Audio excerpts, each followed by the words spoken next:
cine no se habla, pero en este podcast sí. Bienvenidos a un nuevo episodio de este show en el que un escritor, mi compañero Carlos Silva Benítez, un movie geek, mi queridísimo Os Ramírez y un director, mi persona, Luis Lorenzo Trujillo, hablamos de nuestras experiencias en el cine. ¿Cómo están, chicos? Todo bien por aquí, emocionado por este gran episodio que vamos a grabar. Carlos. Yo picado. Sí, porque el hecho presente que yo, no, un escritor ahí y luego mi queridísimo, llamado y estimadísimo Osvaldo. Coño, pero échame una florecita a mí también. Mira, Carlos, cállate, pues tú tuviste 3 temporadas de amor y ahorita hay que recompensar a Os, que es la nueva... Claro, sí, el refrán, ¿no? De los santos nuevos. Bueno, chévere, está bien. Yo sé que tú, en el fondo están picados porque estábamos hablando antes de grabar y yo vengo medio hater hoy, así que. ¿Cuándo no viene Hater 2? Es la gran pregunta. Coño, ¿en serio? Sí, Sí, últimamente tú eres como el hate del podcast y bueno, yo inclusive es curioso porque ya yo no estoy tan pretencioso como al principio del se podcast te ha ido y quitando, se te ha ido sí, quitando. me he querido meter en el juego pues y disfrutar el cine. Es un trabajo sucio, pero alguien tiene que hacerlo. Ajá, sí, además que bueno, a ti se te aflojó el guarapo cuando uno te dio clases en la temporada de Halloween de qué tenías que ver y dejar de huevonadas ahí. Eso fue un antes y un después. Así que más flores para vos. Muy bien, empezamos bien. Pero bueno, vamos a darle flores al director del día. Hoy vamos a hablar de los viajes en el tiempo, de los náufragos, del funambulismo, de vuelos con cocaína. Y de un conejo que se casó bien también.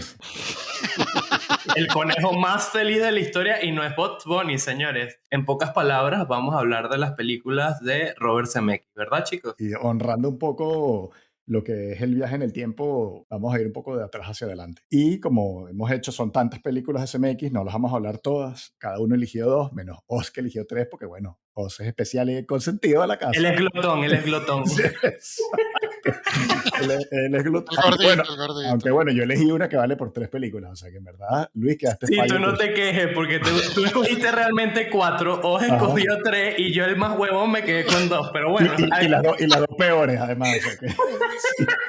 alguien tenía que escoger lo más reciente porque si no, esto iba a ser un podcast de nostalgia, o sea. Vamos a ver, hay unas películas que ha hecho CMX que vamos a hacer como que si no las hubiese hecho y no existieron. Y nos vamos a comer casi 10 años desde el presente hacia atrás y vamos a aterrizar en la cuerda floja en 2015. ¿Verdad, Luis? Sí, esta película se titula The Walk, protagonizada por Joseph Gordon-Levitt. La premisa es sobre un funambulista francés que se propone el reto de cruzar de un extremo a otro en las desaparecidas Torres Gemelas. Yo sé por dónde va a ir Carlos. El argumento de Carlos es que el documental en el que está inspirado esta hazaña, que es de la vida real, es mucho mejor. Es cierto, no te voy a refutar eso, pero me gustaría como avanzar un poco porque hay una cosa que yo aprecio mucho de esta peli y fue la razón por la cual se la recomendé, y es que yo vi esta película en el cine, en el año que se estrenó, que si no me equivoco es en el 2015, y una de las cosas que más aprecié de esta peli, que por la premisa ustedes se pueden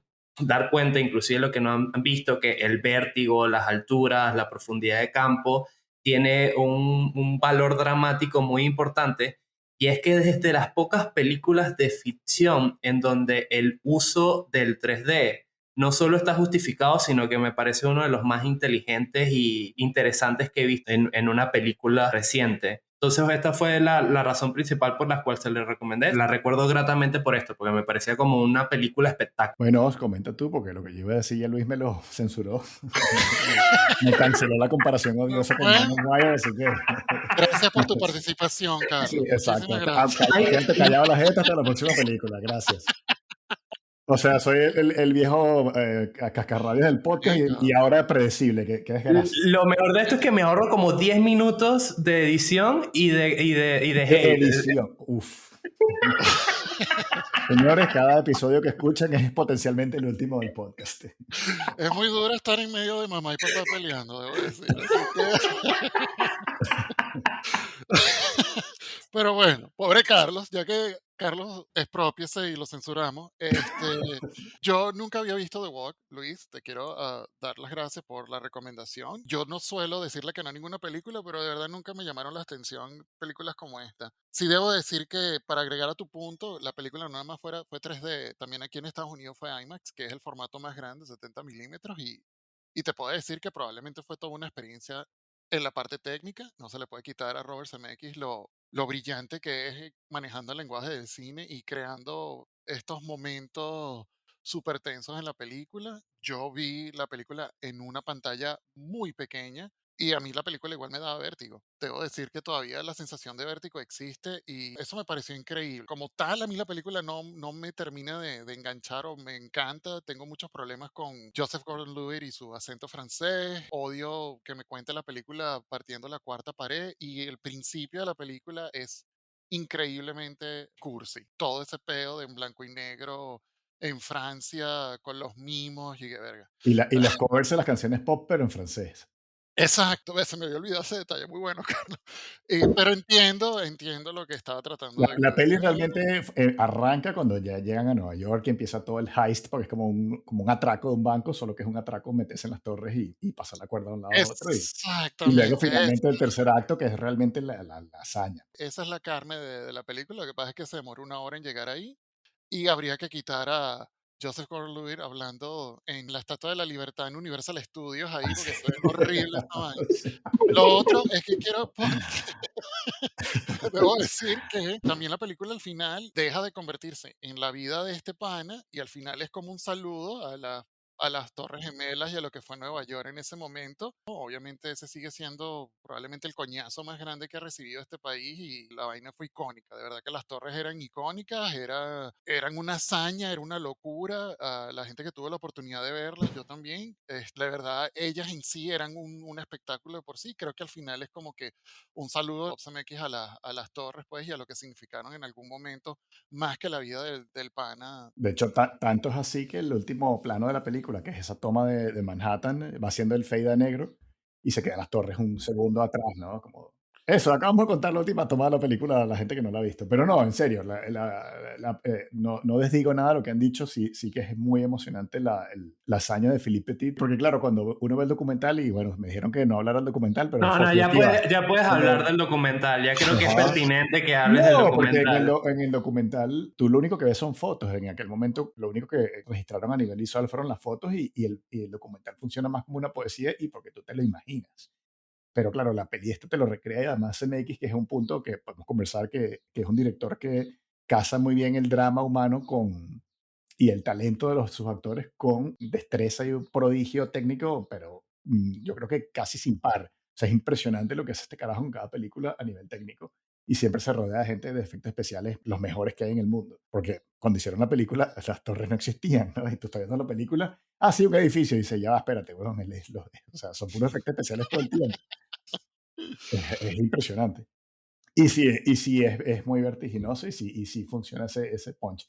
Pero en mi caso, y es lo único que tengo que ya decir de la película, es que la primera mitad se me incrusta mucho. Ujú. Es como muy cursi, como, no sé. Cuesta conectar con la otra mitad de la película. Pero sí, vale, a nivel técnico es una maravilla. Sí, y yo creo que aquí da pie un poco para hablar un poco de una de las señas características de Robert Zemeckis como director, que es su integración de los avances tecnológicos en el cine dentro de su dramaturgia como director y guionista, ¿no? Y aunque no lo dijo específicamente para esta película, sino para una que chifiamos los tres, que es de Beowulf, él se entusiasmó en su momento mucho con el 3D y llegó a decir que desde ese peli en adelante, todas sus futuras películas iba a trabajar con esta tecnología. Después se dio cuenta que, que no. Que una cosa es lo que tú quieres hacer, otra cosa es el público votando en taquilla, ¿no? Pero él como que siempre ha sido como muy entusiasta y como muy ávido de integrar los avances y tecnológicos en el cine. Y el 3D ha sido quizás como la última de estos recursos, pero ahorita que echemos para atrás vamos a darnos cuenta de que él inclusive fue pionero en muchas cosas. Además que esa parte del 3D, que creo que una vez se los comenté y se lo estaba comentando a Carlos, es rara, porque el problema de ese tipo de películas, por ejemplo, hoy en día cuando tú ves Beowulf o Polar Express o algo, al final que tú hacías el comentario con Avatar 2 o lo que sea, Luis, es que eso sí parece un videojuego, porque esa tecnología avanza tan rápido que al año ya se ve horrible. Y para mí esas películas se ven horribles desde el principio, pero la gente les encantó y hizo varias. Él estuvo como que estancado en ese tema, porque hizo 3 o 4 películas de esa manera y no sé si fueron taquilleramente oficiales o algo, porque fue cuando yo más o menos me desconecté un poco Él de hizo la 3 seguidas fotografía de así a Robert. principios de los 2000 que fue Polar Express, Beowulf y A Christmas Carol. Sí, yo creo que ese es el Ajá. periodo negro de Robert Zemeckis, lo quiera aceptar o no. Ese es el Sí, sí, yo periodo estoy de de acuerdo. películas innecesarias. Sí, sí, estoy de acuerdo con eso. Inclusive aquí sobre la tecnología hay una frase, una cita que le tomaron al mismo Robert Zemeckis, que él en el 2001 lo invitaron a abrir un panel sobre justamente como el uso de la tecnología en el cine, y en ese panel estaban otras figuras así, casi, tú sabes, unos cualquiera, Steven Spielberg y George Lucas, y el man decía que estos amiguitos míos son unos nostálgicos y se aferran al celuloide, y en su momento menosprecian la idea de filmar digitalmente. Y cito, estos muchachos son los mismos que han estado diciendo que los LP suenan mejor que los CD. Puedes argumentar esto todo lo que tú quieras, pero no conozco a nadie que todavía esté comprando vinilos. Las películas, como tradicionalmente la hemos pensado, van a ser diferentes, pero es el continuo deseo del hombre de contar historias alrededor de la fogata. Lo único que sigue cambiando es la fogata. Ok. Entonces yo creo que esta cita explica un poco como la visión o la concepción que tiene CMX del cine, pero me da risa cómo le echó hate a los vinilos y 20 años después los vinilos superaron a los CDs y están teniendo un revival, ¿no, Carlos? Sí, a saber con qué, qué humo le salió de esa fogata, porque estaba quemadísima cuando dijo todo eso. Lo dice Carlos después de que se cayó a coñazos allá en España para conseguir el Record Store Day de Pearl Jam. Bueno, no fue tan cabeza coñazo, pero bueno, sí. Pero bueno, pasemos a la Eh, siguiente película antes de divagar tanto. Estuvo divagando, porque yo con lo de que había agarrado una nota y estaba volando, te la estaba poniendo así linda para que hablaras de la Sí, próxima sí. película. La siguiente película es El vuelo o Flight, que se estrenó en el 2012. Está protagonizada por Denzel Washington y entró un poco en esa moda que hubo hace como 5 años de películas sobre pilotos de avión que salvan a vuelos comerciales maniobrando las máquinas en situaciones un poco extremas. Este inclusive creo que está inspirado un poco en hechos reales, o la estoy confundiendo con la que hizo Clint Eastwood con Estaba Tom confundiendo Hanks. la de, sí, la de Sully, ajá. Ajá, pero bueno, está un poco en esa misma premisa. Y a mí lo que más me interesa de esta película es el plano en el que Denzel Washington se echa un pase de coca. Ese plano es genial, ya, punto. Ok. Oye, O el sea, plano bueno, arranca la película, Do, te lo puedo decir. Eso me parece increíble, Do, porque tú estás ahí viendo la película, es un drama en un hotel. Bueno, es un drama en un hotel, es una pareja que acaba de tener sexo, no sé, lo que sea. Hay una jeva empelotada por ahí caminándole a Denzel en la cara y arranca con esa línea de coca que tú dices, ok, este carajo obviamente te va a echar un cuento descoñetadísimo. Eso fue lo que yo. Eso también me pasó lo mismo que The Walk. No la había que visto. exacto, no lo habías visto, ¿verdad? La acabas de ver No la había por visto, la primera acabo vez. de ver.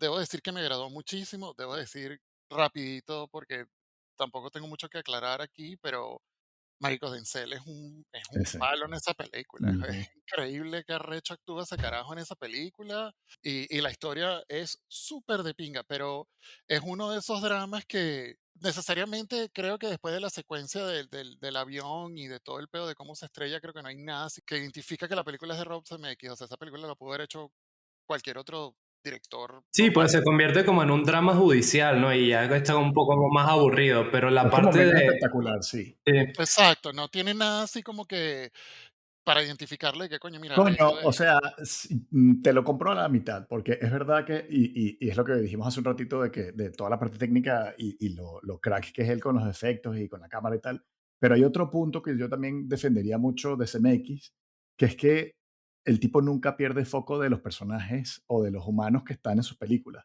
que es lo que aterriza todo este delirio a veces visual, ¿no? O, por ejemplo, dos ejemplos muy rápidos. O sea, en Back to the Future es la química entre Marty y Doc lo que le da el corazón a la película. Entonces, independientemente de todas las cosas cool que pasan en la película, siempre está como muy anclado en la parte humana. Entonces, para no hablar de otras películas antes de tiempo, Flight realmente tiene es una construcción de ese personaje de un tipo que está luchando contra su adicción y sus vicios. Es como una oportunidad de oro para que Denzel se luzca, porque yo no recordaba de que él hubiese sido tan coño. Tan O sea, crack, yo tampoco, él es una Carlos. exacto. O sea, A ver, tú y yo probablemente conocimos a Denzel con Glory, por ejemplo, no sé, en los 80, una vaina así. Y yo la última película que recordaba de él, que de verdad fue asombrosa, fue Training Day. Que sí, creo que tiene toda la fama súper merecida. El Alonso que hace ese tipo ahí es demasiado imborrable, o sea, es un personaje que marca mucho.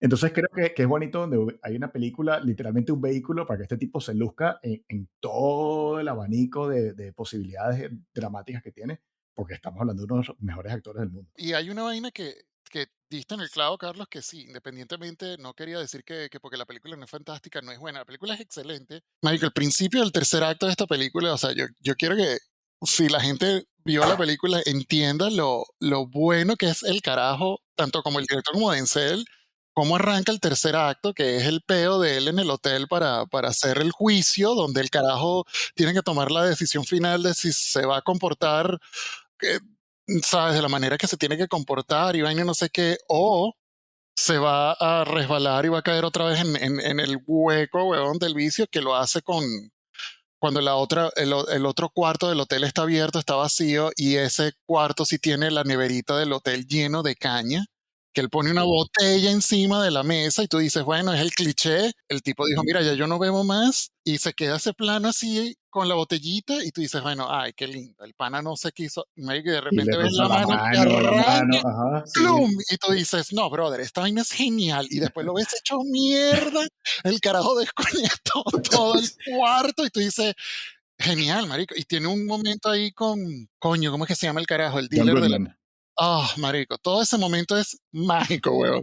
Mágico, mágico, o sea, mágico. El carajo, eso fue lo que hizo la película también para mí. Ese punto así de, coño, mira, no, este pana de verdad tocó fondo hasta el final y no hay vuelta atrás. Eso me parece así. Yo creo que esta es como la última gran película de Robert Zemeckis, porque después ha estado un poco errático con la película de Las Brujas, de Roald Dahl. Tengo entendido que su versión de Pinocho es terrible Esa es la que no y existe, eso no existe. después hizo una película tiene sus momentos, pero que es la de Aliados con Brad Pitt y Marion Cotillard. Entonces, para mí, realmente la última gran peli de Robert Zemeckis es esta y por eso también se las recomendé. Oswald estaba hablando del inicio del tercer acto y te lo compro todo ese momento en que abre la botella, la huele, se la piensa, la deja y luego viene la mano. Toda esa parte es muy genial, pero hay un detalle que a mí me jodió un poco la vida y son de esas vainas que yo soy muy necio viendo películas y es como, coño, al guionista no le costaba hacer un poquito hacer la tarea bien. Y es que efectivamente a él lo meten en una habitación de hotel antes de dar su deposition y en ese minibar tiene puros refrescos y agua y tal. Y tiene, como dice Oz, la puerta que comparte con otra habitación donde tiene el minibar lleno de licor. Coño, pero todos ustedes se han quedado en un hotel. Ningún hotel atiborra de esa manera la nevera. Es una exageración la cantidad de curda que hay dentro de esa neverita. Es como, huevón, no hacía falta exagerar la vaina así, eso no es real. Yo te entiendo tu punto. También entiendo que es como para darle un poquito de fuerza dramática a la situación, pero a ti te sacan, A a mí mí me es como, sacan, sí. exactamente. A mí me Y yo sacan. sé que eso es algo hay un tipo de espectador que es así, que el detalle muy, tal vez, no quiero decir banal, pero un detalle tan pequeño te puede decir y que no, esta película es X, no, la descartas, ¿no? Me En el caso. distrae, sí, Sí, digamos que sí, me sí. distrae. Ojo, Pero no me arruina la película, ni mucho menos. A mi Flight me parece brutal y la recomiendo muchísimo. Pero solo que ese detalle se lo podemos ahorrar, poner la nevera a la mitad y el tipo hubiese cogido la misma pega igualita así, hubiese estado coñetado. además que usualmente las botellitas de los hoteles son pequeñitas, o sea, te tienes que tomar como 100 para tomarte una botella, ¿no? No, Así. No, usualmente, pinga, no me jodas. a veces tienen esas botellas de tamaño mediano que aparecen Sí, ahí, pero ajá. obviamente lo que Carlos dice es que sí, marico, el carajo encontró una licorería completa. O sea, no O, por tenía coño ejemplo, que ser ni un Milky Way, ¿sabes? O sea, pura caña, ¿sabes? pero X, sí, exacto. Entiendo el comentario, pero bueno, sí, es un efecto dramático para enseñarte que, mira, el tipo de verdad se volvió mierda, porque claro, tú como audiencia lo que entiendes es que no hay vuelta atrás en el sentido de que, marico, este pana no lo vas a reconstruir en una hora, huevón, y de repente el pana, ¿qué les parece líneas de cocaína? Y tú dices, no, esta vaina escaló a otro nivel, más arriba todavía, y estos son panas que tienen toda la película y que no, hay que hacer justicia, hay que ayudarte, un coño de madre. Cuando las cartas están en la mesa y que, brother, sí, y me acuerdo hasta la mirada que se dan de que quién le va a pagar a John Goodman por la cocaína, tú o yo. Pero es que no, págale tú, marico, porque es paja, es pura paja. O sea, la vaina era para salir del peo y seguía siendo real en la aerolínea y me sabía mierda, este carajo hay que ponerlo pepito porque este pana tiene que salir a mentirle a una caraja en la cara, punto. Eso creo que me pareció fantástico, bueno, me pareció increíble. No, y el final realmente hemos pasado hemos pasado el arco de la película muy por encima, todo el reparto está de lujo, lo que pasa es que Denzel es un tren y se lleva a todo el mundo por delante. Sí, de pana que el carajo es gigante. Pero en ese momento, cuando él tiene su momento de reflexión, yo lo siento ganado, o sea que la película tiene como un final feliz, agridulce, pero lo siento que está súper justificado y súper bien atado a todo lo que vimos anteriormente. O sea, cuando él toma esa decisión de lo que él dice en ese juicio, suena todo a verdad, pues como que es lo lógico que hubiese hecho ese personaje en ese momento. O sea, que es muy fino, muy fino. Es muy fino, además que, chamo, eso es actuar sin exagerar, ¿sabes? Eso está todo en la expresión del carajo. Ujú. Es arrechísimo porque todo está en la cara del carajo. Y el carajo, Sí. tú ves cuando el carajo toma la decisión y dice, mira, ya, o sea, no voy a meter a la caraja en un peo, no se lo merece, la caraja se murió horrible. No. No, exacto. Eso. Mira, hablando de actuaciones buenas, ¿qué me dices de la Michelle Pfeiffer en What Lies Beneath? Uf, marico, yo amo esa peli por ella. ¿Cómo no voy a hablar de eso? What Lies Beneath es para mí la película donde yo rompí relaciones con Bob Zemeckis en el sentido de que después de esa película más nunca nos divorciamos porque empezó con su pedo de animación y dije, no te puedo seguir hasta aquí. What Lies Beneath es una película que no es perfecta en ningún momento, es una película bastante básica y es un ejercicio de Bob Zemeckis jugando a ser Hitchcock. Y creo que disfruto muchísimo como, primero, las actuaciones de los dos. Creo que la química entre Michelle Pfeiffer y Harrison Ford es arrechísima. Es muy difícil ver a Harrison Ford como villano y no disfrutarlo. Esa vaina es clave. Y nada, obviamente, mira, la película tiene tantas imperfecciones, pero técnicamente a mí me encanta tanto que usualmente la psicología de cuando tú haces unos planos súper trabajados y súper mojoneados, es que la película, es que no te saquen de la película. Y esta es la única película que yo digo, no importa. No importa, haz lo que te dé la gana porque... El estilismo es parte del trip, ¿no? Exacto, fue lo que yo disfruté, ¿sabes? Por ejemplo, hay una escena muy sencilla que se están entrando a coñazos en la casa de Michelle Pfeiffer y Harrison La del Ford, suelo. y el carajo mete la cámara en el suelo, y todo el mundo en el cine dice que bolas que metió la cámara en el suelo y que eso no debería de pasar, ¿ok? Eso está mal hecho, pero disfruta porque está arrechísimo en el sentido técnico, ¿sabes? Y cállate. Pero, pero es eso, obviamente. No, pero ¿sabes qué? Perdón. O sea, a mí me jode esta vaina porque si lo hace David Fincher, todo el mundo, rechísimo. Pero si lo hace Zemeckis, no. En parte también es eso es lo mismo que puede pasar con Panic Room, por ejemplo, que Exacto, que también tiene un montón de siento que tomas innecesarias en teoría, pero que son la diversión de la peli. pero que son la diversión de la peli. En eso totalmente les entiendo. Y la escena de la bañera, chamo, Uf, qué bueno. es Por favor, increíble. ahí sí quiero entrar yo porque a mí esta película me pareció pero cuando la escena de la bañera sí me pareció una de las cosas más grandiosas Ay, porque ahí sí vi como que aquí entró realmente, se le metió Hitchcock en el cuerpo a Zemeckis. Bueno, se le metió desde el principio, No, pero bueno. sí, pero es que al principio sentía que era un homenaje y otra cosa es cuando realmente Ok, eso te lo compro. Claro, cuando realmente el espíritu te posee y haces algo y yo siento que la película, que a todas estas no hemos hablado un poco de la premisa, pero es muy sencilla, que el personaje Michelle Pfeiffer empieza a sufrir como este síndrome del nido vacío porque su hija va a la universidad y él está casado con el personaje de Harrison Ford, que es como un genético muy renombrado allá en Estados Unidos, y empieza a ver un fantasma en la casa. Bueno, primero empieza a ver un pleito de los vecinos, Ajá. cual Jimmy Stewart, en donde se empieza ya a sospechar y todo parece apuntar de que el vecino mató a la esposa y ocultó el cadáver. Y el personaje de Michelle Pfeiffer se empieza como a obsesionar tratando de averiguar qué pasó con esta mujer y después empieza a ver este fantasma y todo esto lleva a lo que hace mención el título de What Lies Beneath, ¿no?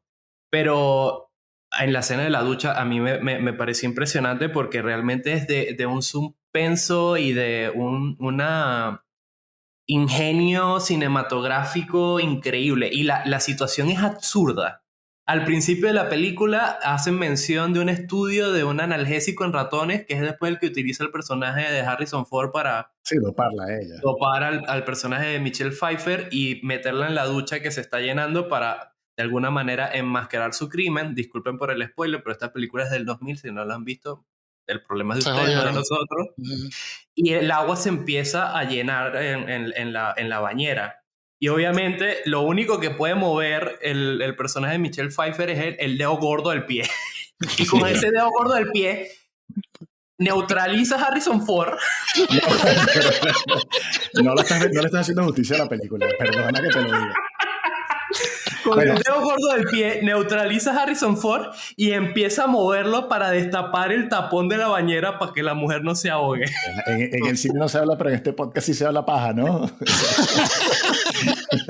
Es una manera muy vulgar de describir la vaina, pero... A ver, la película, yo la vi en el cine y en su momento no sé por qué me decepcionó. Y la volví a ver ahora, y así como Oz le dio las gracias a Luis por Flight, yo le doy las gracias a Oz por What Lies Beneath, que tenía eso, 20 años que no lo veía. Y me encantó, pero me pareció una maravilla de película. Me pareció, o sea, eso, como muy elegante la forma en la que está contada, y es una peli que se toma su tiempo, que tal vez no tiene ese factor rewatchable o de ver varias veces que tienen otras pelis de CMX, porque esta es más como la peli en sí. Otras pelis de CMX tienen muchas escenas cool que provoca verlas una tras de la otra, pero What Lies Beneath es toda la película y obviamente el final, que es ese que estamos hablando en la bañera, ¿no? Y entonces hay un dato muy loco de esta peli que me vuela la cabeza porque eso solo se puede hacer en Hollywood. Esta película la grabó Robert Zemeckis en la pausa del náufrago, porque tenían que esperar que Tom Hanks perdiera peso, adelgazara para hacer la parte donde estaba atrapado en la isla, y para no perder al crew de producción que tenía en ese interín, dijeron, ¿por qué no grabamos una película donde homenajeamos a Hitchcock?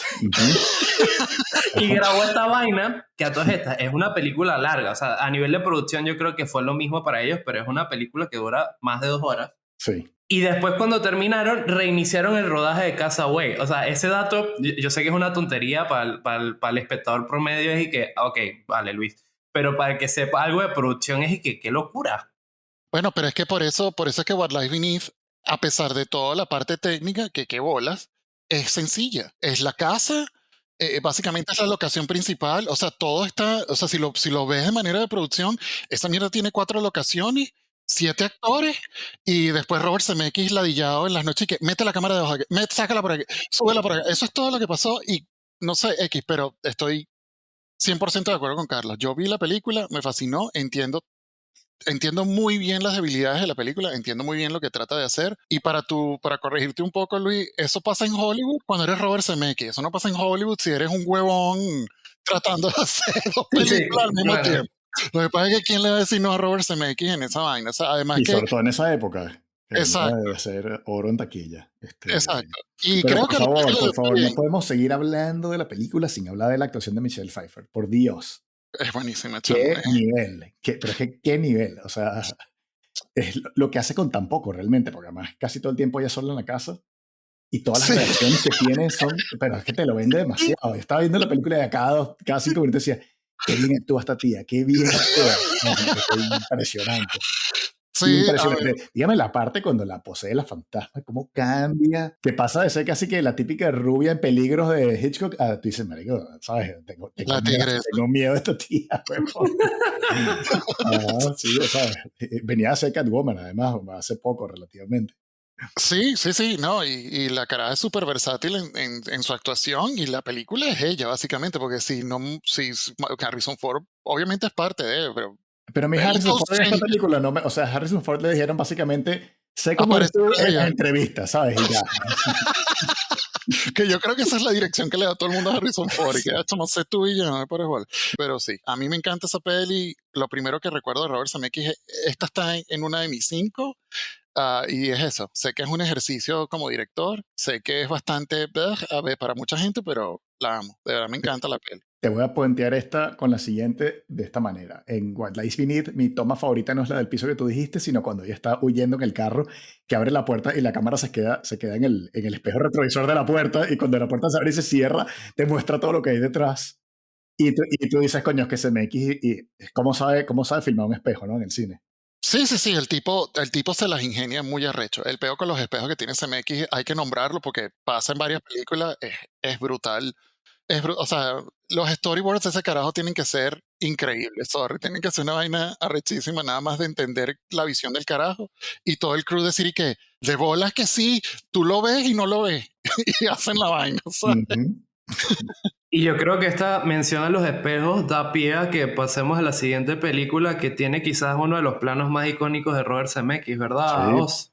Sí, que es Contact, que sí, también otra película técnicamente maravillosa de este carajo. Es una película también que en su momento cuando salió, si mal no recuerdo, fue en 96. Recuerdo perfectamente verla en el cine, disfrutarla muchísimo. Recuerdo también que mucha gente tenía como que ideas encontradas o no. Lo otro es que esta película fue escrita o parcialmente escrita por Carl Sagan, el astrónomo súper famoso gringo que presentó la vaina y tenía como 15 años tratando de hacerla. Eso también me llamó muchísimo la atención.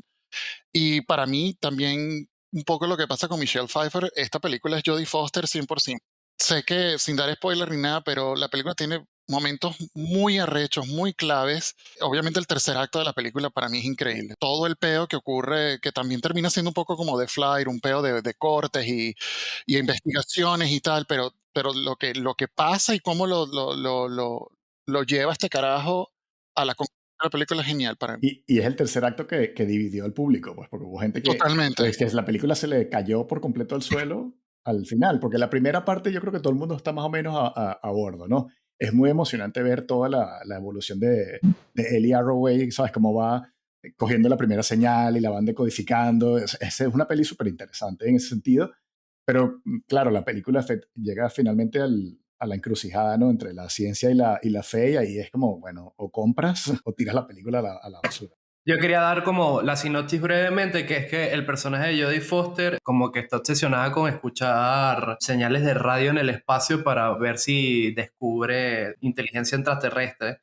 Y en algún momento efectivamente logra hacerlo y inicia como una misión para descifrar como este mensaje que logra captar en el espacio. A mí me pasó lo siguiente, yo no había visto esta peli, pero había visto millones de videos sobre el famoso plano en el espejo del baño, que seguramente lo que están escuchando este podcast también lo han visto, que es el personaje de Jenna Malone corriendo hacia un boticario, pero cuando te das cuenta realmente no está, la cámara no está de frente, sino que es el reflejo del espejo del baño que... Y que es una toma imposible, porque además la cámara subió las escaleras y todo, pero Sí, sí, sí, porque el plano dura como 2 minutos. Sí, de paso está en cámara lenta y la niña corriendo así de manera dramática, que a todas estas, si tú has visto muchos años este plano, tú sientes que es como en un momento climático de la película, así como, y realmente sucede en el principio, o sea, es como muy pronto dentro de la peli.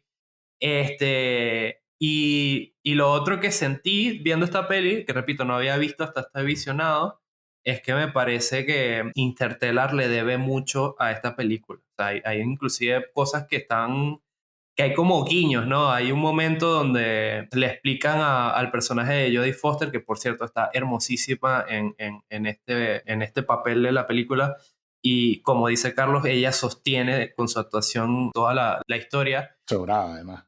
Y es que un científico le explica los riesgos del viaje que va a hacer, y es que van a ser 4 años en tiempo biológico para ella, van a ser 50 años de la Tierra, ¿no? Y no va a poder ver a sus seres queridos. Obviamente Christopher Nolan agarró esta como una de las principales premisas de Interstellar. También se da la casualidad de que Matthew McConaughey está en este papel que lo detesto con todas mis fuerzas en esta película porque él no se le puede quitar su look de surfer boy, pero el man aquí es un teólogo que refuta de los daños de la tecnología en la especie humana y de por qué Dios sí existe y la importancia de la fe. O sea, me parece inmamable en toda la película, pero bueno, entiendo un poco porque lo utilizó, el mismo Robert Zemeckis decía, al final le utilizó este trope, este recurso dramático muy clásico de dos personas que se atraen físicamente, pero ideológicamente tienen posturas totalmente diferentes. Y es en el caso de Jodie Foster y Matthew McConaughey. Jodie Foster no cree en Dios después de la muerte de su padre y está obsesionada con buscar señales de vida en el espacio. Y Matthew McConaughey sí cree en Dios y entonces a mí la película me parece impresionante a nivel técnico, o sea, inclusive casi 30 años después, 20 y pico de años después, se siente todavía vigente, o sea, sobre todo el viaje a este lugar donde va Jodie Foster. Lo único es que yo siento que el final, entiendo por qué puede resultar errático. Yo me hubiera ahorrado todo el sueño de opio. No, no me jodas. Lo que pasa es que en la época la gente era como, o sea, la crítica, no había redes, Luis, pero era más o menos, esto es lo que se comentaba así en la calle, era como, coño, 3 horas esperando a los aliens y al final no salen. Y la gente es como que, ¿tú viste otra película distinta a la que vi yo o no entendiste nada de lo que estaba diciendo en la película al principio? No, sí, al final la película es una película de una relación de padre y hija, ¿no? Al final es parte de eso. Y coño, y el sueño, a mí lo que me gusta del sueño, Luis, es que la película nunca te lo explica. O sea, tú te vas del cine y tú haces tu propia vaina, ¿no? O sea, de verdad la Jeva pasó. A ver, si pasó porque grabó no sé cuántas horas de estática, ¿te acuerdas? De bola, ese es Carlos y ese es vos diciendo de bolas que pasó, pero bueno, sí, marico, los carajos y que bueno, grabó 18 horas, pero aquí no hay un coño, ¿sabes? Ajá. Y eso es como que lo que la gente se llevaba del cine y esa era la conversación que yo quería tener, coño, ¿qué te pareció? Pero lo que dice Carlos era lo que mataba la conversación, que ay, nunca llegaron, porque no sé, la gente estaba esperando el día de la independencia que había Sí, salido un 3 poco de... años o 2 años atrás. Entonces era como que, nadie quiere a Will Smith, ¿sabes? Y que Welcome to Earth. Pero ¿sabes por qué refuto de que un poco la peli, o bueno, la idea temática que yo entiendo de esta peli es que inclusive en la ciencia tú necesitas la fe para Eso es probar. que sí, sí, Es sí. como Esa un es la poco parte. la parábola de Platón, ¿no? De que Y todos que no puedes, sí, no todos puedes, están en la caverna y alguien por fin se atreve a mirar afuera y descubre que está el Correcto. mundo, ¿no? no puedes definir solo la existencia solo con pruebas empíricas. O sea, hay muchas Sí. cosas que no... Hay una parte muy buena en la película cuando Matthew McConaughey, con todo y que lo odies, le dice a Jodie Foster, ¿tú querías a tu papá? Sí, claro, más que nadie. Bueno, demuéstramelo. ¿Sabes? Es como, bueno, enséñame pruebas, pues, de ese amor. Es muy arrecho, porque además en Estados Unidos está tan polarizado la gente pro ciencia y la gente pro religión, que yo creo que esta película hace como una especie de public service announcement de, coño, podemos encontrar un punto intermedio y no matarnos a todos, ¿no? Y respetarnos un poquito lo que cada uno cree y lo que piensa. Y lo hace de una forma, a mí, bastante, o sea, no cursi, lo hace bastante convincente. Y es chévere que la peli no tenga, termino con esto, no tiene todas las respuestas ahí, sino que simplemente te dice, bueno, piensa cómo ella empezó la película tan empecinada en su ciencia y cómo queda tan cambiada después de su experiencia que técnicamente no tiene sentido.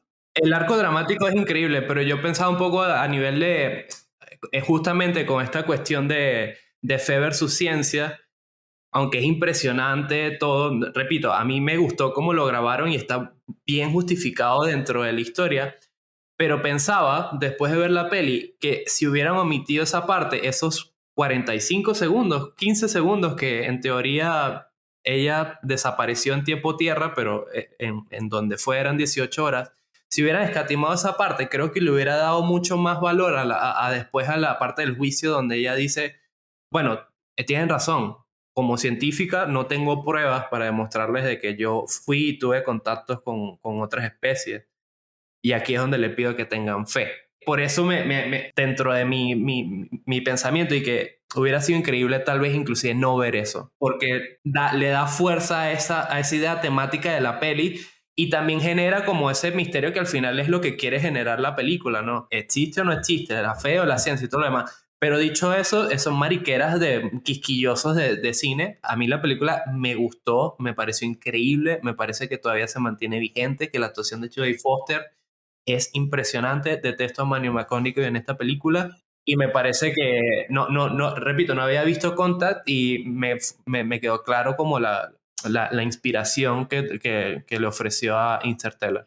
Una cosa antes de que saltemos de película, hemos hablado de un set piece, ¿no? Como un momento cumbre en cada película, ¿no? De las que hemos ido conversando hoy. Para ti, Luis, que lo acabas de ver, ¿cuál sería la de Contact? El momentazo, así de cine, así séptimo arte de espectáculo. Objetivamente diría el plano del espejo, pero como ya está muy trillado, diría que todo lo que tiene que ver con la cápsula me parece que es increíble, porque Pero estaba la leyendo. primera o la segunda. La primera es muy buena por la forma en que justifican cómo van sembrando, pero la segunda me gusta porque al final es como actuación de ella, ¿sabes? De Jodie Foster. Inclusive estaba leyendo un poco que el director le decía, bueno, vamos a grabar 4 veces y en cada una de las veces yo necesito que tú tengas una emoción diferente, en una terror, otra es risa, qué sé yo. Y al final en postproducción juntaron esas 4 expresiones como para crear justamente todo lo que implicaba el viaje y me parecía increíble. O sea, yo cuando empezó la vaina yo estaba muy metido en ese viaje. Clases de cine con Robert Zemeckis, ¿no? Sí. Es fino. La última cosa que quería decir en mi caso es que, para tu punto, Luis, yo creo que la película todavía se siente vigente porque la parte científica, independientemente, era todo realidad. El SETI Program fue un programa que existió, creo que ya lo cerraron. O sea, todo lo que mencionan en esa vaina es posible. Ese pedo de mandarse señales con mensajes escondidos, obviamente no lo hemos hecho con extraterrestres, pero ese es supuestamente como que el primer punto, y tal era así que yo me acuerdo que a finales de los 90, si tú tenías una conexión a internet, el SETI Program, tú te bajabas, esta es la vaina más nerda que voy a Sí, decir, que puedes mapear la galaxia pero con ella, ¿no? exacto, y tú te bajabas una aplicación que ellos utilizaban como que parte de tu computadora para mandar y recibir señales a ver si daban con una señal extraterrestre. Esa Sí, vaina así ponías tu computadora como de servidor. Que, o sea, Exacto. es tan nerdo que yo sabía, qué fuerte. Exacto. Pero eso, o sea, claro, porque Carl Sagan y toda esa gente estuvo involucrada como que en la creación de la historia y hasta el pedo de financiarte el proyecto y todo, toda esa vaina, de verdad, es literal cómo pasaría en la vida real y cómo los científicos lidiarían con una vaina de esa. Por eso también es que creo que la película, después de 20 años, sigue teniendo la fuerza que Sí, que hay un detalle que a mí me mata. Ah, bueno, hay dos cosas que me pareció fascinante, que es como la inclusión de Bill Clinton en la película. Justo Yo, lo quería mencionar. Ajá. yo pensaba que era, porque está tan bien utilizado que yo pensaba que él estaba haciendo un cameo, pero después leyendo un poco los datitos de esta peli, es que en su momento como que consiguieron piedras de Marte en la Antártida y utilizaron esa conferencia de prensa, obviamente hicieron algún trucaje en el montaje y la utilizaron. No, de Y hecho, ajá, te complemento lo que estás diciendo. Ellos tenían en algún momento pensado repetir los efectos que habían hecho en Forrest Gump de poner a los políticos a hablar como, ¿sabes?, de otras vainas. Y tuvieron la suerte que mientras estaban preparando la película, Clinton dio una rueda de prensa y dijeron, huevón, este carajo está diciendo lo que necesitamos para la película, qué fuerte. Y sí. fue como esa súper coincidencia, por eso lo pusieron a hacer la película. Y lo otro que a mí me da risa es que hay un personaje que es el S.R. Hayden, que es como una especie de multimillonario filántropo que está medio tostado de la cabeza. John Hurt, ¿no? En la peli. Sí, y Robert Zemeckis dice, bueno, este personaje está basado, ¿qué pasaría si Bill Gates pierde un poco la cabeza? Y yo dije, bueno, Robert Zemeckis, o sea, se nota que hiciste la película, te adelantaste como 20 años en el tiempo, porque ya Bill Gates está tostado. Ay, coño. bueno, ahora sí, entonces pasamos a la última película que yo elegí, ¿correcto? Sí, porque nos pasamos olímpicamente de Forrest Gump, que en algunos círculos podría considerarse la película más emblemática de Robert Zemeckis, pero preparando el episodio de hoy, ojo al Dios que le diéramos por culo a esa película. No entendí jamás el odio que le dio a Gump y entonces tengo prohibido vetado la de Forrest Gump. Me da ladilla hablar de Forrest Gump. Sí, da ladilla, estoy de acuerdo con vos. La vida es una caja de chocolates, Carlos, y no sabes qué te va a tocar. Nos tocó, la muerte le sienta bien.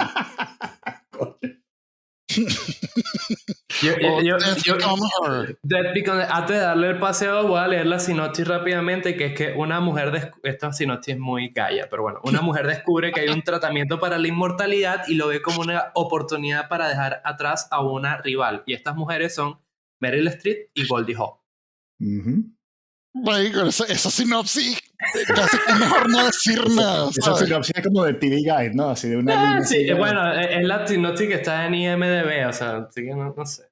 En teoría es oficial. En teoría es una sinopsis oficial. La sinopsis de la película es, imagínate Tales from the Crypt pasado por los Looney Tunes. Es que a esto voy. Esta película es como un episodio extendido de Cuentos de la Cripta. Bueno, le estamos robando su momento ahí de... No, para nada. Adelante, me encanta que hablen de la película. Luis, yo no sé si te había visto esta película. No, yo no la había... Es curioso porque yo no la había visto y obviamente yo, para hacer el visionado para este episodio, sí fui como debe ser de atrás para adelante. O sea, que empecé por Volver al Futuro y terminé en The Fly.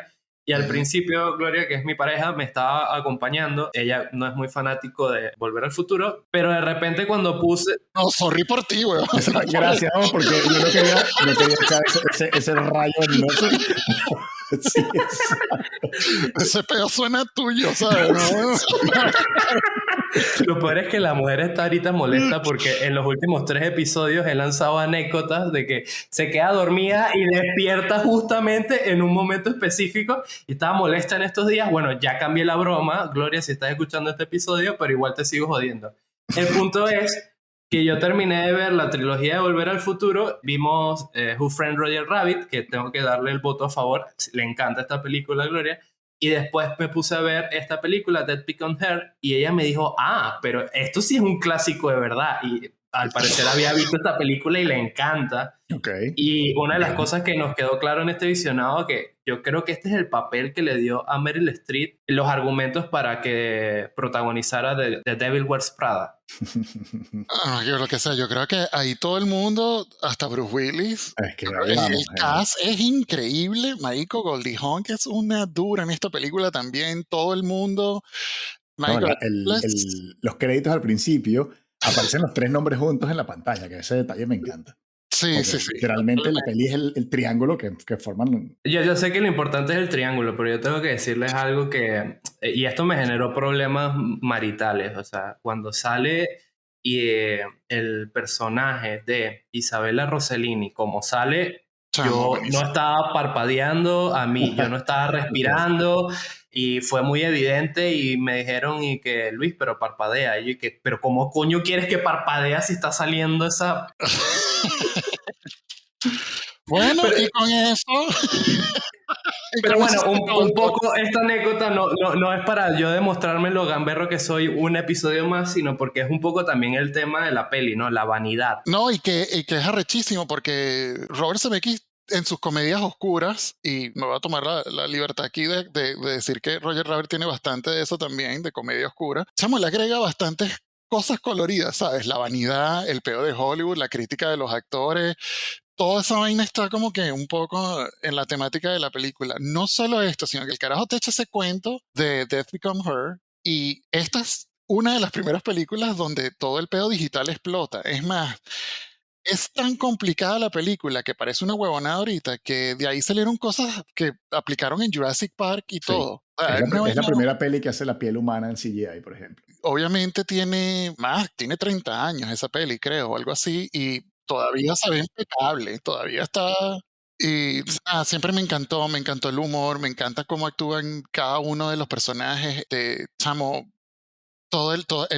la consecuencia de tomar la vaina de la inmortalidad es comiquísimo porque igualito vives pero te estás desmoronando y cayéndote a pedazos. Eso me pareció arrechísimo. O sea, el concepto en general me pareció brillante.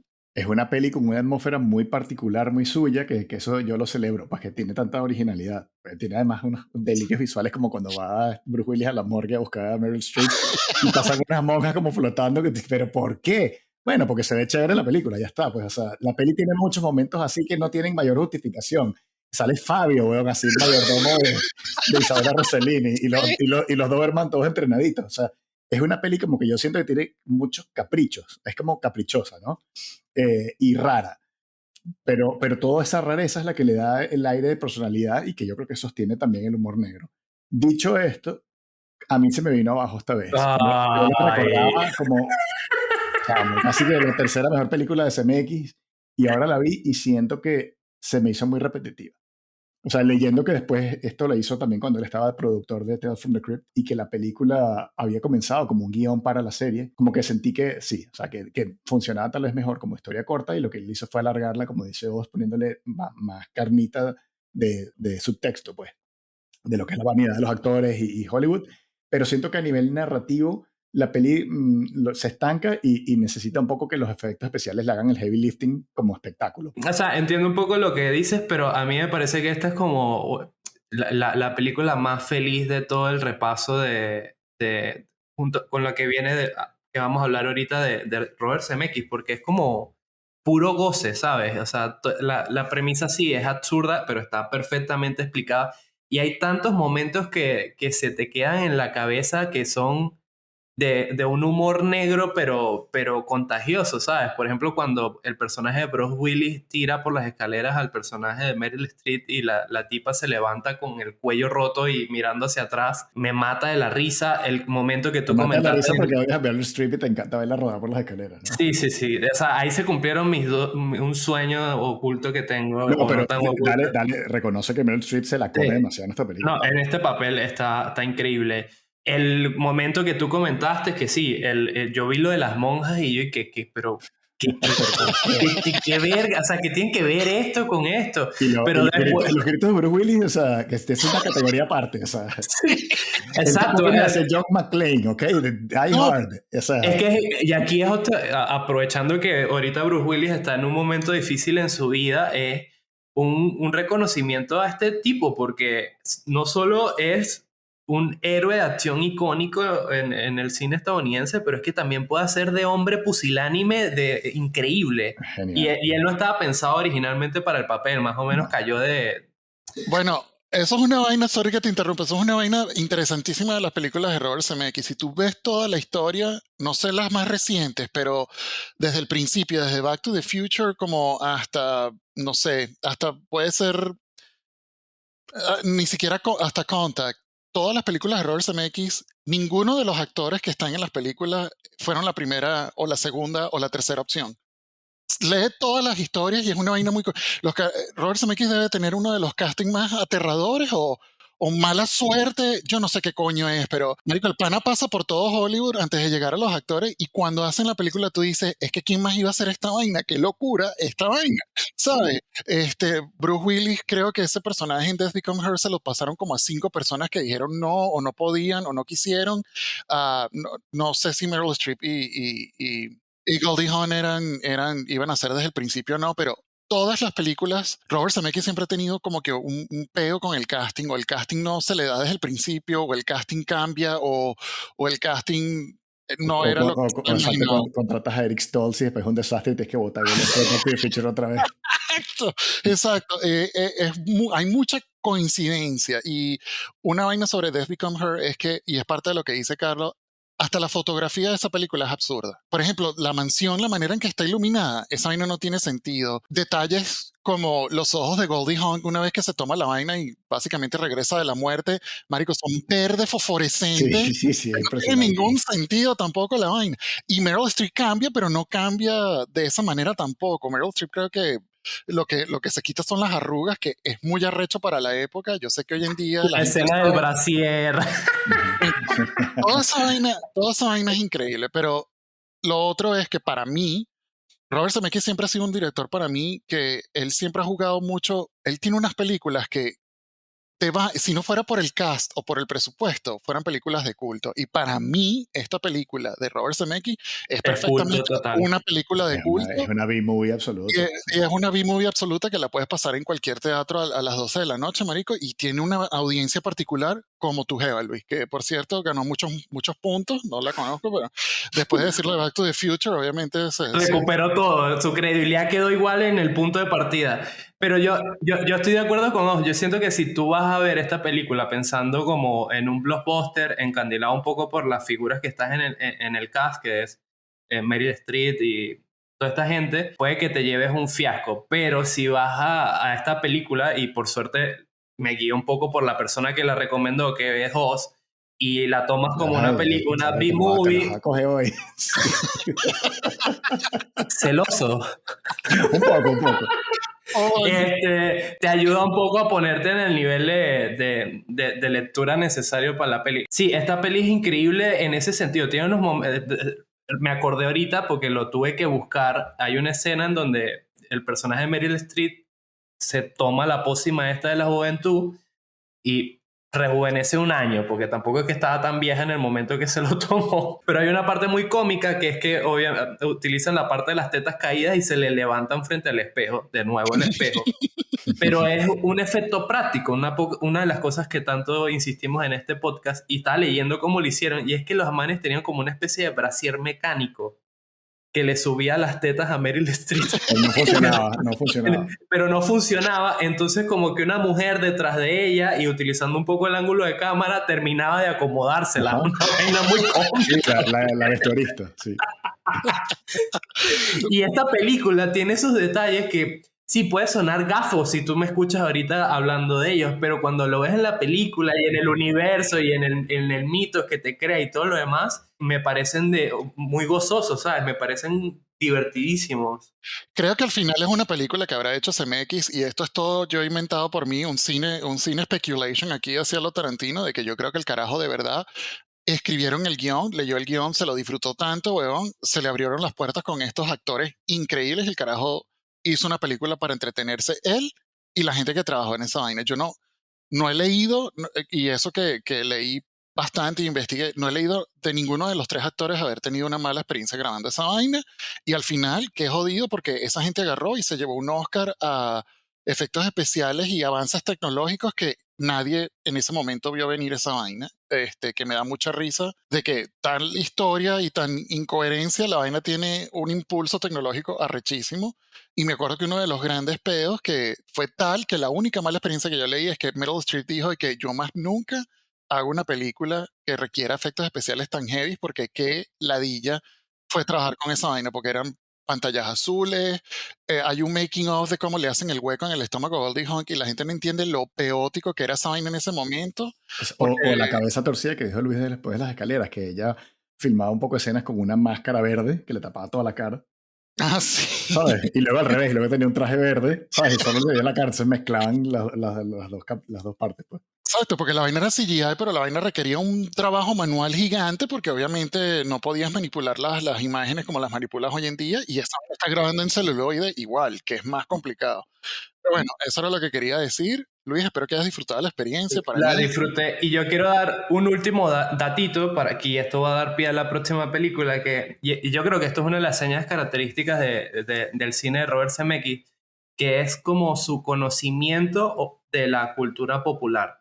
Y en esta película en particular, de La muerte le sienta bien, como se conoció en Latinoamérica, hay una escena en donde descubrimos de que realmente los personajes de Meryl Streep y Goldie Hawn no son los únicos que han tomado la pócima de la juventud, Sí. sino que hay como una fiesta en la que le invita a esta bruja que interpreta Isabella Rossellini, en donde hay otros personajes como Andy Warhol, Marilyn Monroe, Greta Garbo, Elvis Presley, Jim Morrison y Jens Dean.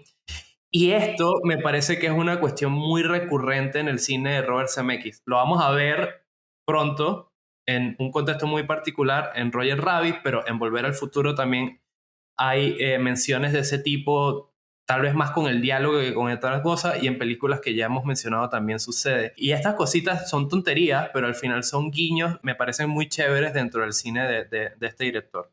¿Momentazo de esta película para ti, Luis? El de las escaleras, porque cumplí mi sueño de ver a Meryl Streep de vuelta a mierda. Después me puse triste porque revivió. No, mentira, Meryl, te quiero. Yo sé que tú escuchas el podcast, te adoro, Sí, mi amor. claro. Yo veo y retrocedo, o sea, cuando le lanza el palo así por la barriga a Goldie Hawn y luego ella se sienta en el sofá. eso es buenísimo. Ajá. Y además, un dato curioso, cuando pelean con las palas, Meryl Streep sí le hizo una cicatriz a Goldie Hawn de verdad que se le quedó de por vida, por cierto. Es pequeña, pero sí se entraron a coñazos de verdad con palas. Pero toda esa secuencia es lo máximo. Es lo máximo. ¿Y esa tu escena favorita? Coño, ¿O tu yo creo momento, de tu detalle? mi momento favorito de toda la película, chamo, es creo que toda la parte de la mansión cuando se entran a coñazos, creo que para mí eso es lo que paga la película, ¿sabes? Es cómico, es gracioso, Bruce Willis es un loser de mierda en esa parte y no sabe qué coño hacer, y las dos evas se comen la película, ¿sabes? Se la comen completo, y ahí están todos los momentos que dice Luis, están todos los momentos que dices tú, donde es de verdad donde está la carne de la película, que están los efectos, están las actuaciones, está la mansión loca y la coñaza, y la vaina sigue escalando, ¿sabes? La coñaza sigue escalando un punto que tú dices, bueno, como no se pueden morir, ¿qué carajo, sabes? Dicen con todo. Ah, Y en algún momento lo dicen, como que qué pelea más absurda, no nos podemos hacer daño, ni siquiera nos duele. exacto, esa vaina es mi momento de la peli. Qué bueno. Bueno, entramos entonces, pasamos ya la frontera a los 90 y nos metemos en los años 80. Bueno, el Golden Age de Fantasy Film para este señor, creo yo. Sí, sí, sin duda yo creo que es donde el tipo batió más duro. Perdónenme de las otras películas, pero llegamos a 1988 con Who Framed Roger Rabbit, o ¿Quién engañó a Roger Rabbit? No sé cómo se llamó en España. El conejo de la mala suerte, o algo así, no, Sí, no sé. sí. Y yo creo que, o sea, haciendo un puente con Death Becomes Her, también es una película que cruza géneros de una forma súper arriesgada y lo hace de manera gloriosa. O sea, precisamente lo bizarro de cruzar el cine noir con dibujos animados es lo que le da ese encanto a la película. Además de, por supuesto, todo el prodigio técnico que yo creo que de las pelis de CMX, esta es la que se lleva el oro en cuanto a esmero de parte del equipo técnico, los milagros que hicieron en cámara, porque además muchos, por no decir todos los efectos fueron hechos en cámara, y es muy bonito. Es una peli que yo creo que disfrutas no tanto por la trama, que está bien, sino que si sabes un poco cómo la hicieron, es que no te puedes creer. O sea, yo la veo, la vi otra vez para hoy, y era como, coño, pero es que se esmeraban demasiado. O sea, al poner a interactuar cosas que estaban dibujadas con elementos que estaban reales en el set, en todas las tomas de la película. Craft de la película se nota, Carlos, en todos los frames. El Porque craft, eso es lo que no me llegaba a la palabra, exacto. Y mm, es que verga, se me cae la mandíbula demasiado, además de mil cosas más que podemos ir conversando de la película. Pero bueno, no acaparo, dense ustedes y yo ahora complemento. Esta película a mí me llamó la atención porque me parecía que es realmente el puente perfecto entre el episodio anterior, donde hablamos de las primeras películas de Claro. Disney, Ajá. y este episodio, Hicimos un catfish así con Disney para que finalmente vieras Roger Rabbit, ¿no? y yo lo que estaba pensando, porque honestamente yo estoy seguro que yo vi esta peli porque reconozco muchas escenas, pero y aquí necesito su ayuda, no sé si, creo que hay una Who Framed Roger Rabbit 2. Yo recordaba una escena en la que el personaje de Jessica Rabbit se convertía en humana. O tal vez me lo estoy inventando. No, eso fue un sueño húmedo que tuviste, Luis. Ah, mira. De o hecho, uno de ahora que... esos cortos niches de Disney que ponen y que Claro, en totalmente. ese ahí que antes de La Sirenita 4. Coño, pero los cortos que hicieron de Roger Rabbit después animados eran muy buenos también. Pero No, no, espera, sí, nos estamos exacto. yendo por las ramas. Pero Luis, bueno, tú que dijiste ajá. lo de la segunda parte, es un punto, coño, a favor de CMX, independientemente de lo irregular que es y de que sentimos que no ha hecho películas buenas en mucho tiempo. El tipo tiene 24 películas que él ha dirigido y solamente la trilogía Volver al Futuro tiene secuelas. Y las películas todas son éxitos de taquilla, o sea que él perfectamente podría cash in y aprovechar, ¿no? Y yo siento que eso le da muchísima credibilidad como artista de que no, son las historias que tengo que contar y no le hace falta una segunda parte. Pero Carlos, para tu punto, la razón principal por la cual nunca ni siquiera se pensó en hacer Roger Rabbit 2 es porque Bob Hoskins nunca superó, no, y nunca superó.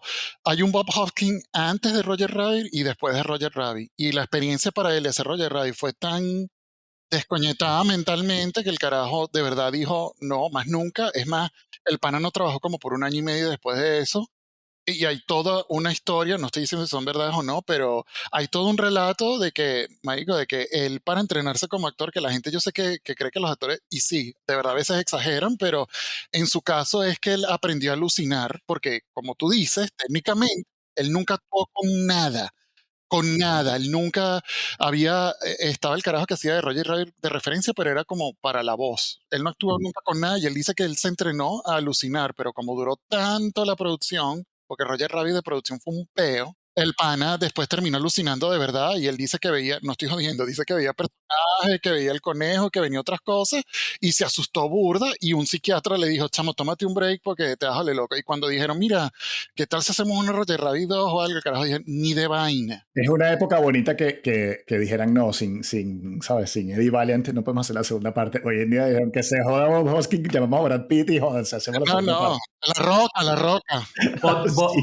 Bob Hoskins no era el actor principal que No, tenían pensado para este papel, era Harrison Ford, pero cuando vieron lo que quería cobrarles, dijeron que no. no, fue Harrison Ford, fue Harrison Ford, después se lo iban a dar a Bill Murray era un patán y no se lo dieron. Y Hay después como se arrepintió de no haber hecho la peli. Marico, se lo ofrecieron creo que fue a Eddie Murphy, pero Eddie Murphy no entendía de qué coño era la película y pasó y después se arrepintió.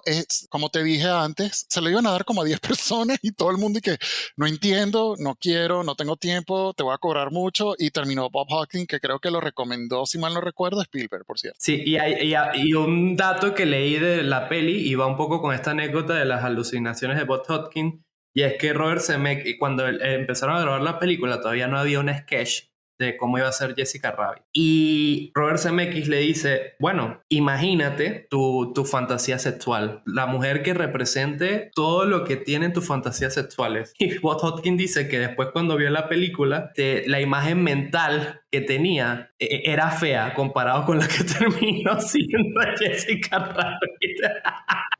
Se quedó, y aquí voy un poco con lo que les estaba tratando de decir antes, que cómo se nota que el concepto de película infantil ha cambiado, porque esto en teoría era una película infantil en la época, porque están inclusive juntos, que es otro dato que me vuela de la cabeza. Yo creo que, bueno, sí hay ejemplos, pero es muy difícil hacerlo. Esta es la única película que tengo entendido que tiene los personajes de Walt Disney y Warner Bros. Inclusive había, para lograrlo, que en ese sentido Steven Spielberg tuvo que intermediar mucho, sobre todo con la Warner.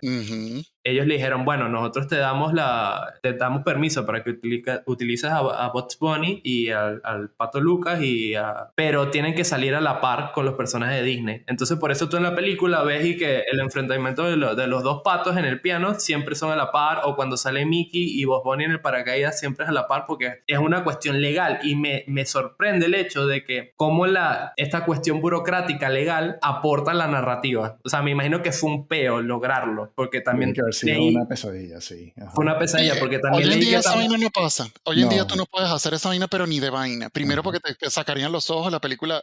Quiero, chamo, para que vean lo descoñetado que es el cine hoy en día. Esta película iba a costar 50 millones cuando ellos la presentaron a los estudios. Los estudios En esa dijeron, época además era como si te diera, no sé, es el animado, era la película animada más cara de la historia. ¿Ok? Y los estudios, que creo que fue, no sé quién coño fue el que hizo Roger Rabbit, no sé si es, no puede, Disney, Warner, es Disney, esto es Disney, esto es Disney. Buenavista, es Buenavista, exacto, que es bajo Disney. Buenavista era. Y el carajo, que lo volvieron a poner de CEO ahorita, de Disney, dijo: eso es demasiada plata.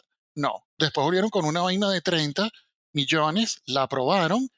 Igualito la película se fue sobre budget, sobre tiempo, 20 millones y más de 20 millones. La película terminó costando como 56 millones, pero obviamente hizo un cojonal de plata. Pero es para que veas lo descoñetado que era, y todo eso. Y esta película, Robert Zemeckis es un huevo, la hizo y todo, pero la película la salva financieramente porque tenía a Steven Spielberg y a Kathleen Kennedy, que todo el mundo la odia, de productores. Porque si no, chamo, esta película se iba a parar como 5 veces. Y que, Michael, esto está costando demasiado real para esta vaina, porque esta vaina es una locura. Y no, ahí está, y salió y... Es un milagro. Es que yo, lo hablamos antes de empezar a grabar. O sea, yo muchas veces, depende del día que me preguntes, yo te digo, no, Volver al Futuro es mi peli favorita de SMX, pero ahorita que las vi, ¿sabes? Seguidas estos últimos días, conecté demasiado con esta película por todo esto que estamos hablando. O sea, es que es una película que no debería existir.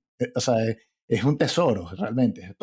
Y un tesoro en muchas capas, porque, por ejemplo, no hemos mencionado el trabajo de Richard Williams. Yo siento que Roger Rabbit debería ser una película que sea codirigida por CMX, porque Richard Williams hizo la dirección de animación, que es pues la otra mitad de la película. Y Richard Williams, que lo hemos mencionado aquí en el podcast cuando hablamos de películas infantiles, es un tipo que él era tan perfeccionista en su arte que, por ejemplo, en animación hace falta 12 cuadros distintos por segundo para que se vea el efecto de animación. Pero Richard Williams decía, no, para que fluya igual que lo que está filmado por la cámara con los actores, tenemos que ir a 24 cuadros por segundo. Entonces, en rápido significaba que tenían que trabajar el doble en todo lo que hubiese animado en la película.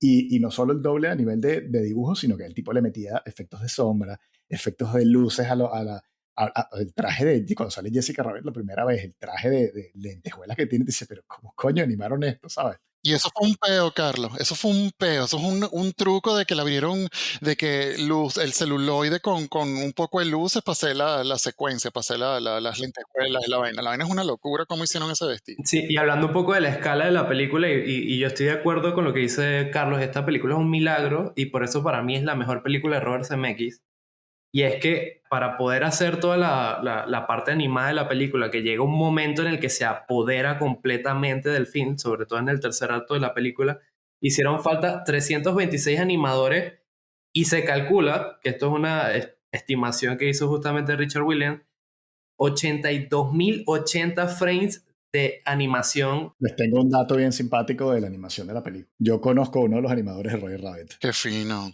Echa el Porque- cuento. Este podcast existe justamente para que tú sueltes estas anécdotas. vainas, ¿no? Sí, hace años aquí en España dirigíamos una revista de corte de entretenimiento. Pues me llegó el dato de que Raúl García iba a estar en Madrid. Raúl García es un animador que él tiene un estudio en Andalucía que hace películas animadas, que si El Lince Perdido y unas películas que solamente se conocen en España. Pero Raúl García es un tipo que tiene todos los años de la vida trabajando en animación. Él trabajó, por ejemplo, en la época dorada de Disney de los 90, que sí, en Beauty and the Beast y La Sirenita y todo eso.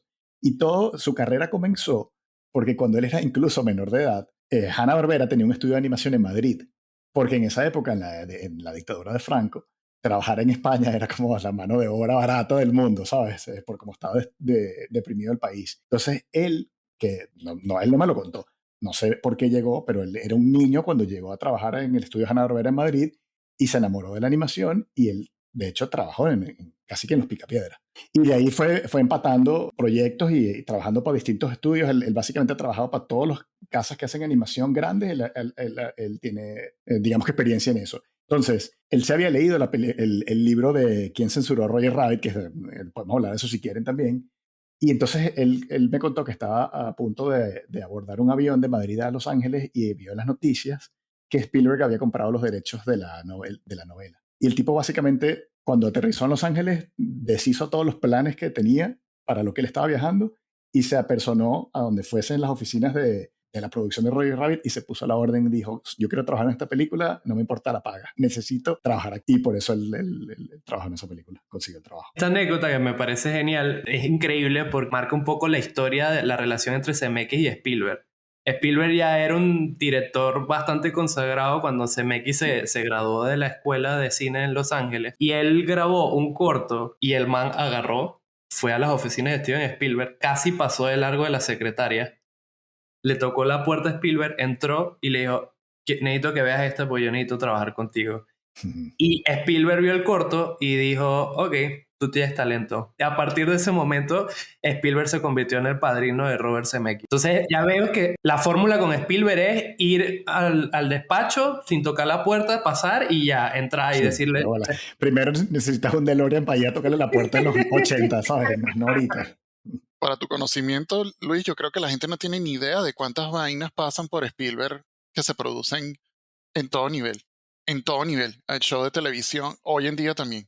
La cantidad de vainas que pasa por Spielberg es obscena. Yo me atrevería a decir que 30% de lo que produce Hollywood pasa de alguna manera u otra por las manos de Steven Spielberg. Así sea como que él leyó el guión y dijo, no quiero hacer esta vaina. Pero como productor, Steven Spielberg tiene que joder crédito. Por algo se le conoce como el rey Midas de Hollywood. Una de las cosas también de Roger Rabbit, para regresar un poco a la película, que a mí me impresiona, y Luis creo que tiene que ver con lo que tú estabas diciendo, es la tonalidad de vainas de adultos que tiene esa película. Esa película es una película infantil, entre comillas. Y eso es parte de lo que siempre se habla aquí y hemos hablado de que, claro, cuando tú eres un chamo, tú ves la película y ves un bebé fumándose un tabaco que le pega una nalgada a una secretaria y le dice que, sabes, que tengo el pipicito de un bebé, pero tengo el queso de un hombre de 50 años. ¿Sabes? Es básicamente lo que dice el carajo y tú dices, oh, jajaja, pero cuando lo ves ahorita tú dices, ok, esto es otro pedo totalmente distinto. Yo siento que la única manera de justificar que esto es una película infantil es porque se diseñó, se creó, se produjo y se estrenó es para provocarle las primeras erecciones a los niños. Eso lo he dicho varias veces, sí, eso lo he dicho varias veces. No, pero ¿usted se ha leído la novela? No, yo nunca me leí la novela. Porque o sea, a mí no me gusta nada, pero obviamente tiene la idea, pues entonces eso no se le puede quitar el mérito, ¿no? Pero en la novela de Gary Wolf, de Quién censuró a Roger Rabbit, comienza que a Roger lo matan. El libro es muchísimo más adulto. De hecho, el libro es casi que un policial negro hardcore. Con la gracia de que obviamente esos personajes son del mundo de la... Lo que pasa es que en el libro son de las tiras cómicas, como del periódico, y cuando ellos hablan, salen las burbujitas de diálogo.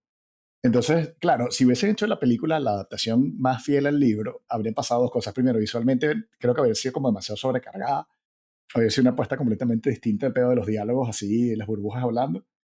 Y siento entonces que exactamente que no ibas a poder, o sea, si el presupuesto era tan caro y le ibas a poner un rated R, ibas a cortar los ingresos de taquilla de esa manera, pues había que buscar la forma de abrir el abanico y que entrara más gente al cine.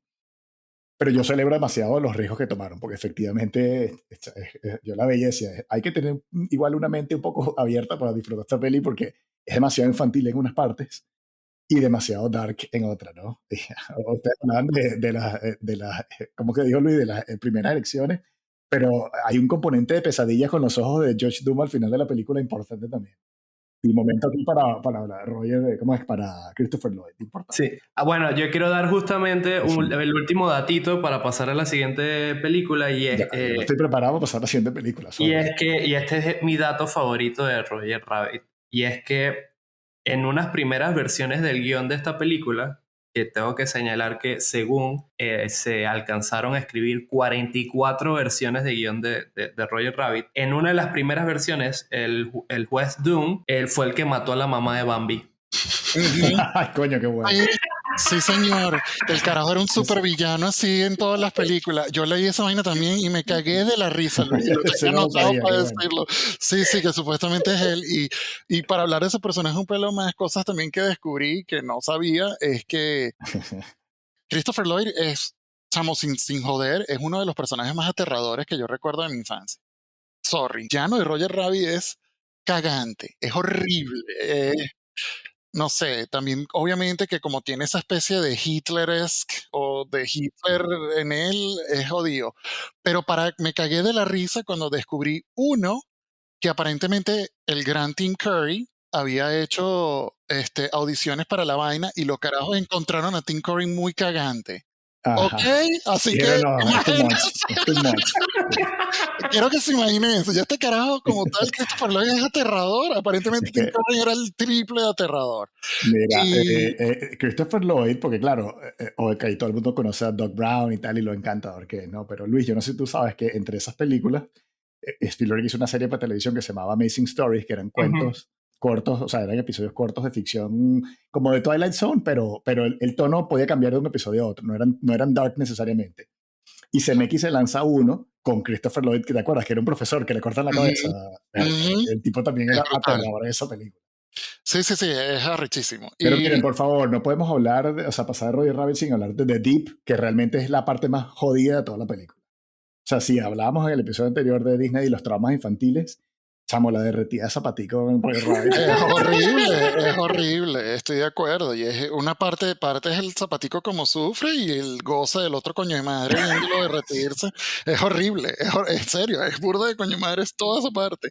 Por ahí leí un datito que explicaba que qué es lo cuál es la fórmula del líquido ese, ¿no? Y al final son puros elementos que se utilizaban para borrar las tiras cómicas cuando Sí. se proyectaban en el cine.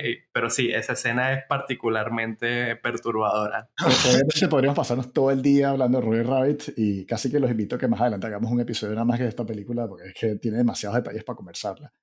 Es súper rewatchable en el sentido de que tú, ok, la puedes ver del principio a fin, chévere, pero también puedes ver cualquier escena separado y esa escena ya es un clásico. Es de esas pelis que tiene muchas escenas memorables. Pero yo quería preguntarle a Luis en el contexto de haber redescubierto las pelis de Disney hace poco. ¿Qué te pareció todos los cameos de Dumbo y de la gente de fantasía y todo esto? No, me parecía divertido, pero en el momento en que vi a Dumbo fue como que me empecé a preguntar y que, ya va, esto es una película de Disney y respondí sí. Seguía viendo la película y de repente vi los personajes de la Warner y que mi siguiente pregunta, y repito, estas son cuestiones de gente que ya se interesa por por el craft del cine, ¿no? Y que, pero ¿cómo lograron esto? Y ahí fue Ajá. como que me metí en un hueco y por Están eso estoy de todos, acuerdo. está Sí, por Betty eso. Boop, está Woody Woodpecker, están los de Tex Avery también. Está todo el mundo, weón. En Sí, ese sí. momento uno como carajito lo que hacía era regocijar de que Yo creo todos que estaban en la misma película. el único ejemplo moderno de esa cuestión de derechos de autor que hay presente es cuando Sony le cedió a Marvel un poco el personaje de Spider-Man y no aplica del todo porque es que no tiene como ese balance que hay en esta película. O sea, me parece que es un milagro increíble. Hazme caso y vete la Chip and Dale Rescue Rangers que hicieron los de Lonely Island, que ellos con buena mano consiguieron meter un poco de personajes de otras casas también en esa película. y sale, por ejemplo, Sonic the Hedgehog, ¿sabes? Y gente que no tiene nada que ver con Disney lo hicieron simpático. De hecho, es una peli que fue muy comparada con Roger Rabbit por la mezcla de gente con animación, pero ahí te la dejo. Pues si algún día te provoca así un dominguero lanzarte una light, te vas a reír. A cuestiones de derechos de autor, ¿no? Antes de cambiar, yo creo, y yo odio esta película, pero la tengo que nombrar, es que creo que lo más cercano que se le viene a Roger Rabbit es la vaina esta de Ready Player One, que mezclaron, Mm, que metieron claro. un poco de nostalgia y de Nintendo con Sega, con vaina, con Disney, que hay tantos que ni siquiera sabes discernir porque la vaina es demasiado pesada para entender, y está Back to the Future, obviamente, están todas las películas de SMX, creo, metidas en eso, está todo el universo que hemos conocido está ahí en Ready Player One, todo. Bueno, vamos a lanzarnos un viaje al futuro o al pasado. Boom. Claro, es que probablemente es la mejor película de CMX si nos ponemos objetivos, ¿no? Yo siento que es importante aclarar, no vamos a hablar sino de esta película porque ya esto es un clásico y todo el mundo se lo sabe de memoria, inclusive sin verlo, pero yo siento que haciendo este repaso, lo que más me gustó, bueno, una de las cosas que más me gustó es como ese concepto de trilogía cerrado casi desde su concepción, ¿no? Entiendo que hubo un periodo bastante largo entre la primera y la segunda, pero en la primera ya estaba como ese Highlander que iba a conectar las siguientes, ¿no? Y la segunda se estrenó, y la tercera se estrenaron back to back, 1989 y 1990. Y esa cuestión me resultó refrescante, pues considerando cómo se graban las trilogías ahora, que es casi como 5 años entre parte y parte y pasan cagadas y al final no se puede, no se puede consagrar como la visión de la historia que tienen, ¿no? Depende, porque no, hay trilogías que se grabaron todas completas, como El Señor de los Anillos, que se grabó un solo coñazo, ¿sabes? Sí, Creo que depende, pero sí Pero claro, pasa eso de fue como todo. hace 20 años, Jos. Bueno, pero no diciendo, pues, que coño. Ay, pero bueno, sí, yo sí creo que esta es considerada y es el consagre de. Sin Back to the Future, ninguna de las películas que estamos hablando hubiesen ocurrido, ¿no? Porque Ujú. creo que es lo que explotó la genialidad de este carajo. es curioso porque esta peli, antes de esta peli, bueno, estaba la anterior, la que tiene con Michael Douglas, Robert Zemeckis tenía un poco y el guionista de esta peli, tenía esta fama de ser guionistas como muy buenos, con ideas geniales, pero que de alguna manera no se trasladaban a éxitos de taquilla. Y como que esta fama, esta reputación, los persiguió justamente hasta Volver al Futuro, donde ya por fin la originalidad de sus premisas, la cuestión técnica, las novedades técnicas y el éxito en taquilla por fin se consagraron casi en uno solo. Coño, y es que también, sorry, la película, chamo, es que la película es típico, así como dicen los gringos, que es un trueno en una botella o un rayo en una botella.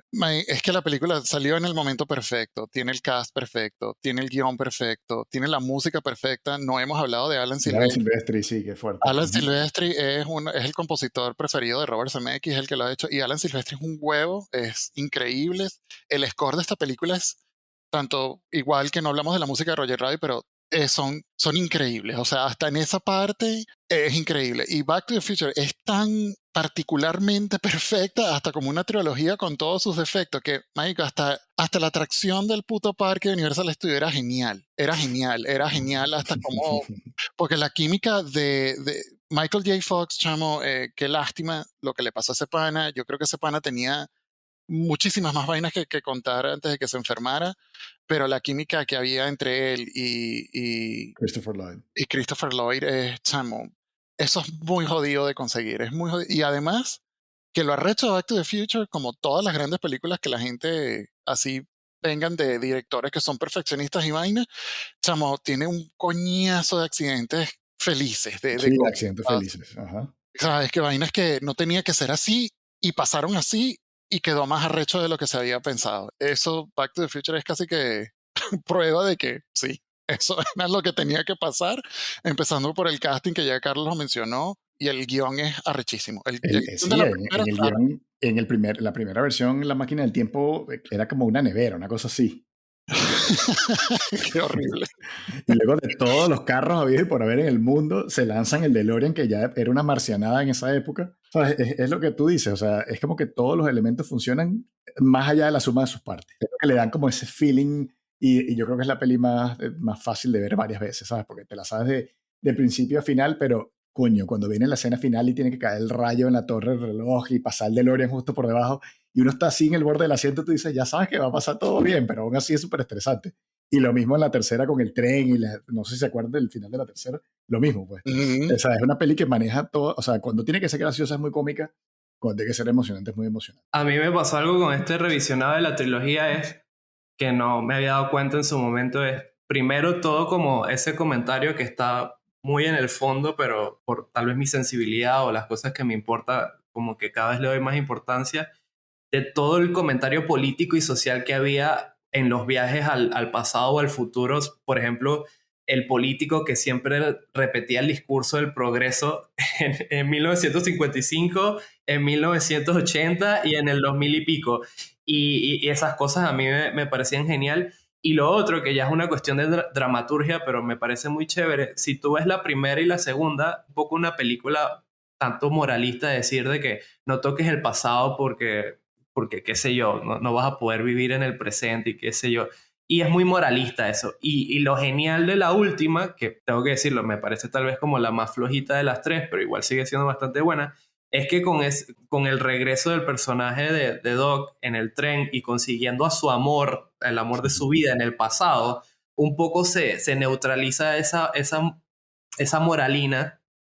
Sí, lo deja más ambiguo, porque él quería Lo que deja más destruyeran el ambiguo. DeLorean al final. Ajá. Exacto, lo deja más ambiguo y ya es una película que al final, bueno, no es tan moralista, es simplemente tú decides lo que consigues en el pasado y lo que consigues en el futuro, pero bueno, te entregamos una puro entretenimiento en este viaje, pues. No, la única moraleja es no hagas piques de carro con Flea. Ese detalle me volvió loco. Yo cada vez que veo a Flea en una película, yo grito y a veces soy impertinente porque a veces lo veo en el cine.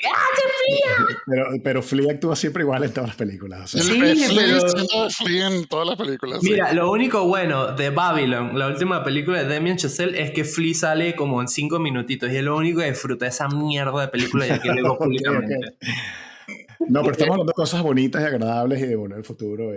Que vacilón todo. Además, es una trilogía como muy redondita todo porque hay como esos elementos que se repiten de una peli a la otra, pero que mantienen su gracia, ¿sabes? Como por ejemplo que a él lo llamaban Calvin Klein en la primera película porque Chamo, qué risa. y tal.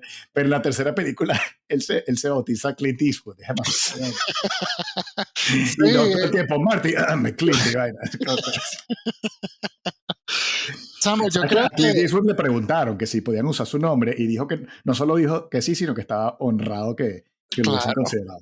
Hay un Qué detalle también similar con Ronald Reagan, porque en ese momento tenían que pasar por la Casa Blanca cada vez que utilizaban el nombre de un presidente.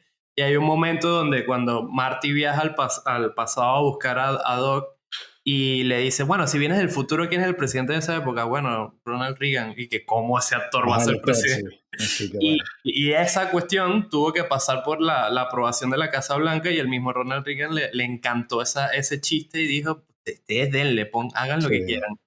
Pero faltó una cosa importante, muchachos, que no quiero que se nos pase. Yo sé que no leímos la sinopsis porque todo el mundo sabe de qué es Back to the Future, pero Back to the Future realmente es sobre un carajo que va al pasado a tratarse de coger a la mamá. Eso es lo que se trata. Bueno, la mamá se lo quiere coger a él, La realmente. mamá se lo quiere coger a él, que es mucho más perturbante.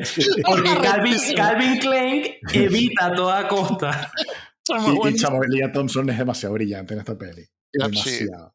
Totalmente. Además que, en serio, creo que, y esto creo que sale un poco el cínico que hay en mí, pero chamo, creo que una de las cosas más de pinga que tiene Back to the Future es que creo que es una película increíblemente divertida para todo el mundo, para toda época, para todo momento, ¿sabes? Sí. Es una de esas pocas películas que tú dices, esta Diversión película para toda la familia. es divertida, no hay manera de pasarla mal. Y es una de esas películas que si tú le preguntas a todo el mundo y que, chamo, cuando estoy viendo, y que eso ya no pasa, pero cuando hacía channel surfing o cuando pasabas canales de televisión, si estaba, probablemente la dejaba, ¿sabes? Porque es tan fácil de ver. Sí. Y sabes exactamente en qué punto de la película está, que eso es súper jodido también, ¿sabes? La gente, esto es una película del viaje al pasado futuro y la gente sabe exactamente, no importa dónde la agarres, pero tú sabes exactamente en qué timeline de la película estás cuando lo ves. Y, esta es la parte donde el carajo va a agarrar la guitarra, o esta, ¿sabes? Es Sí. porque todo es icónico.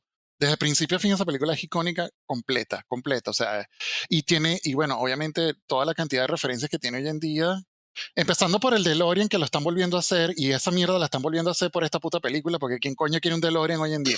Yo quiero uno, o sea, si lo sacan yo lo voy a comprar. Bueno, para los espectadores de este podcast, yo quiero contarles que antes de grabar el episodio, Carlos nos mandó una foto en el grupo de WhatsApp con él en un DeLorean y yo sé que él está pensando comprarse ese auto. Sí. Bueno. Hay que trabajar bastante, pero bueno. No, a mí esta trilogía, porque en serio, siento que hay que verla como un todo y no por partes separadas, porque se siente como que es una Yo no sola te lo compro historia. tanto. Yo siento que hay un escalón muy grande entre la primera y la 2 y la 3. O sea, y Sí, las 3 me gustan, pero es que la primera es un nivel la primera es la muy mejor, alto. pero al final la historia se siente como un todo, no hay como estos saltos o agujeros o caprichos narrativos que a veces adolecen mucho de las trilogías modernas. Pero, por ejemplo, ¿Tú sabes qué pasa? Bueno, tú cuéntalo después te digo. hay un momento que me mata, que ahorita sería políticamente incorrecto, pero son y que los talibanes que quieren matar a Doc en la primera película. Porque justamente esta semana debatía, yo siempre digo esta frase, tal vez de mis padres o mis abuelos, y que hay moros en la costa, porque a veces cuando bajan los perros hay un gato que siempre me juega una mala pasada con los perros. Yo le pregunto a mi novia que baja uno de los perros, ¿hay moros en la costa? Y no, el gato no está. Y vi la película y que, mira, definitivamente es moro de las costas y entré en un análisis de lo racista que eso, porque moros al final son árabes, ¿no? Y es una expresión un poco española. Y veía la representación de los árabes en la primera y que, bueno, es problemática. No, está bien, lo entiendo, está bien. O sea que depende también de cuando uno la vio. Y esto no lo hemos mencionado, pero muchas de estas pelis las vimos en el cine originalmente y ver Back to the Future con, no sé, 7, 8 años, o sea, era una vaina. O sea, tu vida estaba apenas comenzando y veías una cosa así, es que no te podías creer lo que acaba de pasar, ¿no? Y tal vez yo le tengo como que ese resentimiento a Back to the Future 2, pues yo pasé demasiadas horas perdidas de mi infancia tratando de imaginar cómo hacer una hoverboard. ¿De color rosa o Barbie? Sí, claro. Pero además, Luis, en esa época, o sea, no había redes ni nada, como ya lo he dicho, pero había rumores. Entonces, se rumoreaba que habían descubierto la tecnología para hacer un hoverboard. Te acordarás de esta vaina. Pero que había un poco de asociaciones de padres que lo prohibían porque era muy peligroso. Sí, había todo un peo de chismes de carajitos alrededor porque el futuro venía, ¿sabes? No importa. Y además que en los 80, el 2000 se veía eterno. Eso, porque, no sé, ahorita como que el tiempo se mide distinto porque estamos tan conectados que ya, ¿sabes? La gente habla de 40 años y se siente que esa vaina va a pasar mañana. Pero no sé, en los 80 también por la idea, por la edad que teníamos y todo, y por la generación de padres que teníamos, sí, ¿sabes? El futuro era ya, y todo el mundo veía un futuro así, con carros que volaban y microondas que hacían comida gigante, y que al final nada de esa vaina no pasó. Pero lo que me da risa es que han pasado que 40 años de esta película y todavía hay gente tratando de hacer puto hoverboard que entre ellos Nike, Carlos. Por favor, no se rinden, sí.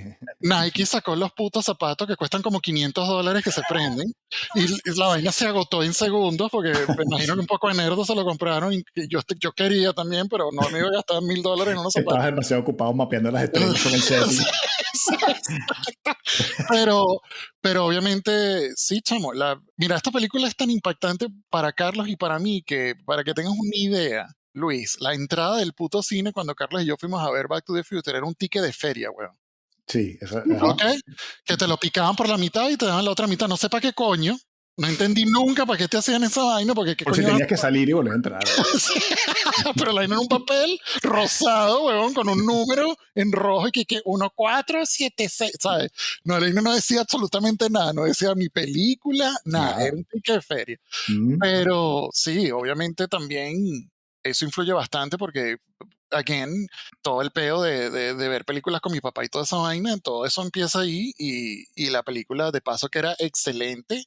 También fue una de las primeras películas que recuerdo que compramos en video porque ¿cómo no vas a tener Back to the Future en tu casa, sabes? Sí, o sea, jugó toda una parte súper importante de la transición de que hoy en día el cine ni siquiera te lo podrías imaginar así. Y quiero, por lo menos para cerrar yo, que todas las últimas películas que hemos hablado, quiero decir como que las últimas 4 películas que hemos hablado de Robert Zemeckis, no quiero cerrar en una nota negativa, pero quiero decirles que hoy en día estas películas son imposibles de hacer porque todas estas películas que estamos hablando fueron riesgos que la gente tomó, que hubo gente como Spielberg y hubo gente que fueron millonarios y fueran gigantes y los carajos leían y era cuando, no 100%, pero todavía quedaba un poco de artistas manejando la producción de las películas, que eso ya no pasa hoy en día porque ya son todas corporaciones, pero eso es una vaina que admiro de CMX, que capaz nació en el momento que era o era lo que le tocaba, pero ya hoy en día todas estas últimas 4 películas,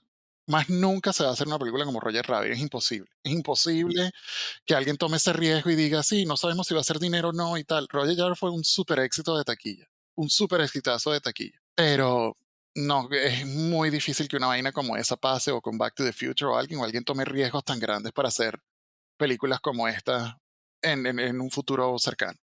¿Tus conclusiones de este repaso de CMX, Carlos? Yo siento que es una carrera muy regular y siento que fue ¿cómo es? Lo sedujo el lado oscuro de la animación de motion capture, que no siento que se recupera del todo. Pero en el movie database se anuncia que él está por dirigir 2 pelis, una que se llama The King, que es sobre el rey Kamehameha de Hawái, y no dicen más descripciones, o sea, no menciona más nada, y otra que se llama Here, que es toda en un cuarto y que es a lo largo de muchas décadas y toda la gente que pasa por ese cuarto. Entonces, me gustaría pensar como que él está, eso, siguiendo hacia adelante y no quedándose estancado.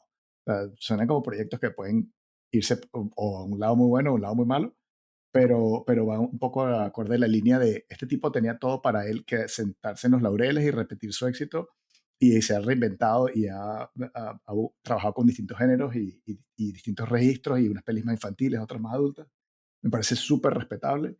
Y sí, o sea, si hubiésemos hecho este podcast hace 20 años, te diría, este es uno de los 5 mejores directores de Estados Unidos activos. Hoy en día no estaría tan alto en la lista, pero sin duda CMX es un tipo, coño, al que agradecerle demasiado entretenimiento y demasiadas clases de cine que nos ha dado. Yo siento que CMX es un director valiente y que toma muchos riesgos a la hora de su película, y yo siento que uno como espectador también toma muchos riesgos a la hora de ver sus películas porque no sabes qué te vas a esperar. Pueden ser obras geniales como la trilogía de Volver al Futuro, Who Framed Roger Rabbit, Contact o qué sé yo, o pueden ser mierdas como las que ha hecho últimamente, pero me parece que es uno de los grandes directores de finales de siglo pasado y comienzos de este, y sin duda fue un repaso muy disfrutable, y descubrir estas películas que no conocía también fue maravilloso. Y nada, les agradezco haber postulado su nombre para este episodio. Yo quiero recordarle a nuestra audiencia de que estamos disponibles en todas las redes sociales. Estamos en Facebook, en Twitter, en Instagram y en TikTok. También quiero recordarles que estamos disponibles en sus plataformas de podcast favoritas y también en nuestro canal de YouTube. Se pueden suscribir y le pueden dar a la campanita para que no se pierdan el anuncio de los nuevos episodios. Y sin más nadie que decir, ya saben, en el cine no se habla, pero en este podcast sí.